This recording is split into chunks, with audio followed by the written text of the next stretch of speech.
Hello everyone. So this chapter is about due diligence, investigation and forensic audit. तो हम इसको तीन part में पढ़ते हैं. तीन अलग अलग चीज़ें होती हैं, ड्यू डिलिजेंस, इन्वेस्टिगेशन और फॉरेंसिक ऑडिट. ठीक है, तो इसका first part is about due diligence जो हम अभी पढ़ेंगे. What is due diligence? Process of investigation performed by investors into detail of potential investments like examination of operations and management verification of material facts. तो ये एक investigation का process है जो इन्वेस्टर्स परफॉर्म करते हैं जब हम किसी डील में जनरली एंटर करने जाते हैं रिगार्डिंग हमारी potential investments. It can be conducted by CA as well as non CA also. Reviews financial and non financial records, financial और नॉन फाइनेंशियल दोनों रिकॉर्ड्स को रिव्यू करता है. Importance reasons of due diligence क्या है, confirm करेगा कि if business is what it appears to be, जो बिजनेस दिखा रहा है वो एक्चुअली में है कि नहीं है. पोटेंशियल डील किलर इफेक्ट्स क्या है, information for valuing assets, warranties, negotiation, price concessions क्या है, और ट्रांजैक्शन कंप्लाई करता है विद इन्वेस्टमेंट एक्विजिशन क्राइटेरिया से. उसी बेसिस पे इन्वेस्टमेंट को एक्वायर किया जाता है.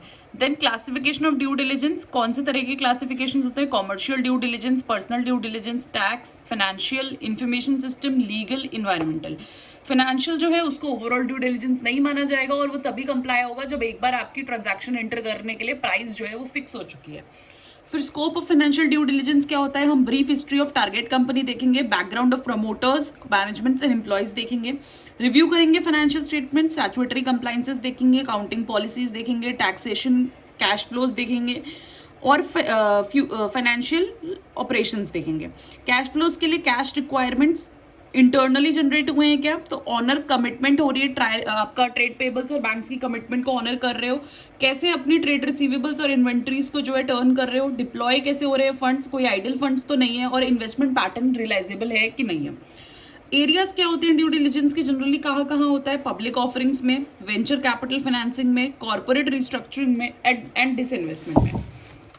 देन हिडन लाइबिलिटीज के बारे में एक टॉपिक आता है, उसको हम कैसे याद करते हैं कि हमारे पास कोई शो कॉज नोटिस तो नहीं है जो कि मैच्योर नहीं हुआ है और डीम किया गया है कॉन्टिजेंट लाइबिलिटी की तरह. फिर लेटर ऑफ कोई कंफर्ट है बैलेंस शीट में, कोई गारंटी नहीं है. Liability under direct tax, indirect tax क्या है, सेल्स टैक्स असेसमेंट है, कोई pending final assessment of custom duty तो नहीं है, कोई फ्यूचर लीज लाइबिलिटी, कोई अनरिजॉल्व लेबर लिटिगेशन या फिर कोई बायबैक ऑफ शेयर्स जो है वो स्टेटेड प्राइसेस पे है कि नहीं. फिर हम ओवर वैल्यूड एसेट का ड्यू डिलिजेंस कैसे करेंगे, सबसे पहले हम करंट एसेट्स में देखेंगे, अनकलेक्टेड या अनकलेक्टेबल रिसीवेबल्स तो नहीं है, कोई स्लो मूविंग इन्वेंट्रीज हैं जो एनआरवी से अबव वैल्यू की गई हैं. फिक्स्ड एसेट्स, लिटिगेटेड एसेट्स देखेंगे, कोई पीपी है जो ऑब्सोलीट हो गई है, इम्पेयर्ड है due to fall in market value, fall हुई है बट उसको इम्पेयरमेंट दिखाया गया है. इंटैंजिबल एसेट्स तो नहीं है जिनकी कोई वैल्यू नहीं है. इन्वेस्टमेंट में देखेंगे कॉस्ट, रियलाइजेबल वैल्यू बहुत ऐसा तो नहीं है इन्वेस्टमेंट कॉस्ट पे है कि नहीं, और रियलाइजेबल वैल्यू बहुत ज़्यादा लोअर तो नहीं है कॉस्ट से, और लोअर रेट ऑफ रिटर्न तो नहीं है इन्वेस्टमेंट का. Then work approach of due diligence क्या होता है, असेसिंग बिजनेस, साइट विजिट करो, DD process with investors, due diligence का प्रोसेस करो इन्वेस्टर्स के साथ, रिव्यू और रिपोर्ट करो फाइनेंशियल स्टेटमेंट्स पे, और प्रिपेयर करो offer on completion of due diligence. उसके बाद कंडक्ट ऑफ ड्यू डिलिजेंस कैसे होगा, ओपन माइंड होना चाहिए, सारे trouble spots and ask for explanations, risk management approach होनी चाहिए, बेस्ट टीम ऑफ पीपल होने चाहिए, हायर करो ड्यू डिलिजेंस एक्सपर्ट्स को, help in all 360 degree areas लो, टॉक टू कस्टमर, सप्लायर्स और एम्प्लॉइज, और एक कॉम्प्रिहेंसिव रिपोर्ट बनाओ detailing compliances and substantial risk के बारे में. देन हमारे contents of due diligence report क्या है, executive summary, introduction, background target company का क्या है, ब्रीफ हिस्ट्री ऑफ कंपनी क्या है, ऑब्जेक्टिव्स ऑफ ड्यू डिलिजेंस क्या है, स्कोप ऑफ वेरिफिकेशन क्या है, स्वॉट analysis that is strength, weakness, opportunities and threat.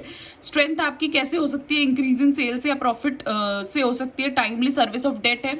Weakness आपकी क्या हो सकती है, लैक ऑफ गुड स्टाफ, आपके पास गुड स्टाफ नहीं है. अपॉर्चुनिटी क्या हो सकती है, किसी आप नए एक्सपोर्ट मार्केट में एंटर कर रहे हो. और थ्रेट क्या हो सकता है, कोई आपका राइज इन कॉम्पिटिशन आ गया है तो.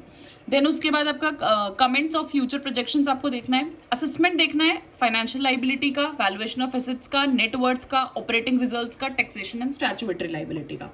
एंड आपके कुछ फैक्टर्स हैं जो इफेक्ट करते हैं future marketable maintainable profit, that is marketability, trend, political and economic consideration and competition. So this was the first part regarding due diligence. इसके दो पार्ट और है, इन्वेस्टिगेशन एंड फॉरेंसिक ऑडिट.